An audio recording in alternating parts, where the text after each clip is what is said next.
Delhi CM Arvind Kejriwal को शराब घोटाले में गिरफ्तारी के बाद से ही दिल्ली सरकार संकट में आ गई है। इस बीच कोर्ट 15 दिनों की न्यायिक हिरासत में तिहाड़ जेल भेज दिया है। इसके साथ ही केजरीवाल देश के पहले ऐसे मुख्यमंत्री हैं जिन्हें पद पर रहते हुए गिरफ्तार किया गया है। गिरफ्तार के बावजूद केजरीवाल ने मुख्यमंत्री पद से इस्तीफा नहीं देने का फैसला किया है। सरकार चलाने की अनुमति का अधिकार दिल्ली के उप राज्यपाल के पास है। ऐसे में अब सवाल ये है कि क्या अरविंद केजरीवाल सीएम बने रहेंगे? यदि बने रहेंगे तो सरकार कैसे चलाएंगे और उनके पास जेल में कौन कौन से अधिकार हैं?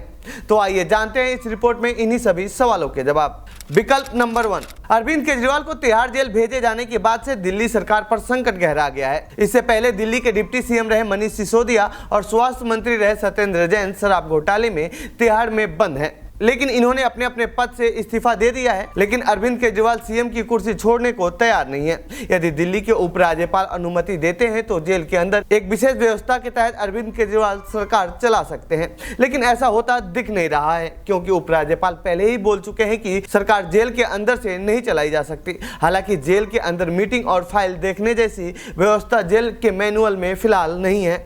विकल्प नंबर 2, इकोनॉमिक्स टाइम की एक रिपोर्ट के मुताबिक आम आदमी पार्टी कानूनी दांवपेच से तिहाड़ जेल से दिल्ली सरकार चलाने के लिए आवश्यक वीडियो कॉन्फ्रेंसिंग और अन्य कार्यालय सुविधाओं की व्यवस्था कराने पर विचार कर रही है।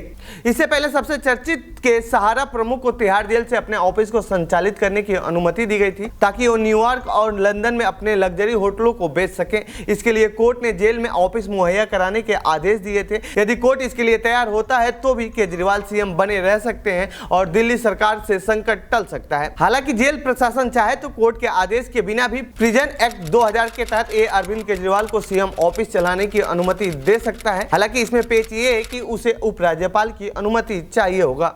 विकल्प नंबर 3, केजरीवाल को यदि कोर्ट अनुमति नहीं देता है तो अपने अनुपस्थिति में कैबिनेट के किसी एक मंत्री को मुख्यमंत्री कार्यालय के कामकाज देखने का जिम्मा सौंपा जा सकता है। ऐसा तभी होता है जब सीएम कहीं बाहर होते हैं या फिर किसी तरीके की मेडिकल इमरजेंसी जैसी हालात होती हैं।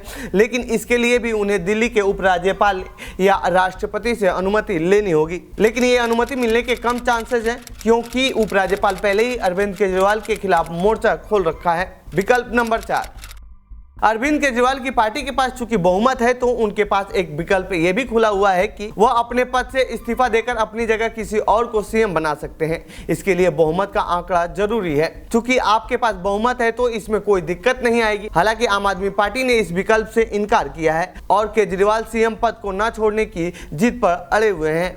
विकल्प नंबर 5, अब यदि अरविंद केजरीवाल जीत पर अड़े रहते हैं तो उपराज्यपाल संवैधानिक संकट का हवाला देकर सरकार को बर्खास्त कर सकते हैं। ऐसा करने के लिए उपराज्यपाल अपनी रिपोर्ट राष्ट्रपति को भेज सकते हैं। दिल्ली की व्यवस्था संविधान की धारा 239 ए और 239 ए के आधार पर चलती है, जिसमें उपराज्यपाल को ऐसी अनुशंसा का पूरा अधिकार है। लेकिन ऐसा करने से बहुमत वाली सरकार को लोकसभा चुनाव से ठीक पहले बर्खास्त करना एक कानूनी लड़ाई की शक्ल अख्तियार कर सकता है। तो वहीं यदि आप कोर्ट जाती है तो और कोर्ट जेल ऑफिस चलाने की अनुमति देता है तो इस संकट से केजरीवाल सरकार बच सकती है। हालांकि अरविंद केजरीवाल की गिरफ्तारी के बाद जैसे सरकार चल रही है, वैसे अगले कुछ महीनों तक जब तक कि लोकसभा चुनाव की आचार संहिता लागू है तब तक सरकार चल सकती है। गौरतलब है कि मुख्यमंत्री के पास कोई भी विभाग नहीं है। ऐसे में विभाग से जुड़े हुए कामकाज प्रभावित होने के सवाल खड़े नहीं होते हैं, क्योंकि देश में आचार संहिता लागू है। तो वहीं बजट भी पास हो चुका है। फिलहाल वित्तीय संकट खड़ा होने का भी सवाल नहीं है।